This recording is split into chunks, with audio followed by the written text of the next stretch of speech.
Hello, ഞാൻ എല്ലാവരും എൻ്റെ വീട്ടിലേക്ക് സ്വാഗതം ചെയ്യുകയാണ്. ഇപ്പം മഴയൊക്കെ ആയിട്ട് മീനൊക്കെ കിട്ടാൻ വലിയ ബുദ്ധിമുട്ടാണ്. അപ്പോൾ അതുകൊണ്ട് ഞാൻ ചക്കക്കുരു കൊണ്ട് വളരെ ടേസ്റ്റിയായ ഒരു വിഭവമാണ് ഉണ്ടാക്കുന്നത്. ചക്കക്കുരു നമ്മുടെ മസാല ഒക്കെ ചേർത്ത്, തേങ്ങാക്കൊത്തൊക്കെ ചേർത്ത്, ചെറിയുള്ളിയൊക്കെ ചേർത്ത് അടിപൊളിയായിട്ടൊരു വിഭവമാണ് ഞാനിന്നിവിടെ തയ്യാറാക്കാൻ പോകുന്നത്. അതിലേക്ക് നമുക്ക് പോകാം.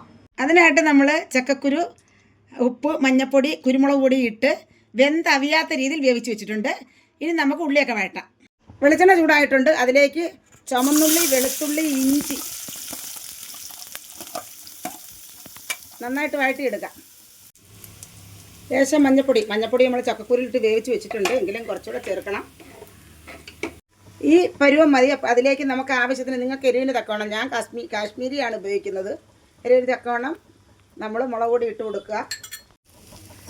ലേശം മല്ലിപ്പൊടി, ഒത്തിരി മല്ലിപ്പൊടിയൊന്നും വേണ്ട, ലേശം മല്ലിപ്പൊടി മതി. ഇനി ഇത് നമുക്കൊന്ന് വഴറ്റിയെടുക്കാം. എല്ലാം റെഡി ആയിട്ടുണ്ട്. അതിലേക്ക് ഇനി വെള്ളം ആവശ്യത്തിന് നമ്മൾ ഒഴിച്ചു കൊടുക്കണം. അതിലേക്ക് നമ്മൾ വേവിച്ച് വെച്ചിരുന്ന ചക്കക്കുരു ആഡ് ചെയ്ത് കൊടുത്തിട്ടുണ്ട്. ഇതിന് നല്ല വൃത്തിയായിട്ട് വെന്ത് പറ്റി വരട്ടെ. കുറച്ച് ഉപ്പൂടെ ചേർത്ത് കൊടുക്കണം. പാകമായിട്ടുണ്ട്. ഇനി നമുക്ക് കടുക് താളിച്ചെടുക്കാം. ചക്കക്കുരുവിന് നമ്മൾ മസാലപ്പൊടി ഇട്ടാണ് വേവിച്ചത്, എങ്കിലും നമുക്ക് കുറച്ച് മസാലയും കൂടെ ഇട്ട് കൊടുക്കാം. കടുക് പൊട്ടിയിട്ടുണ്ട്. ഇനി തേങ്ങാക്കൊത്ത് ഇട്ട് കൊടുക്കണം.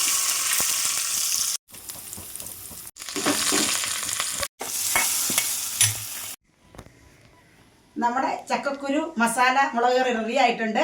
സൂപ്പർ ടേസ്റ്റാണ്. എല്ലാവരും എന്നെ സബ്സ്ക്രൈബ് ചെയ്ത് സപ്പോർട്ട് ചെയ്യണം. ലൈക്കും ഷെയറും ഒക്കെ കൊടുക്കണം.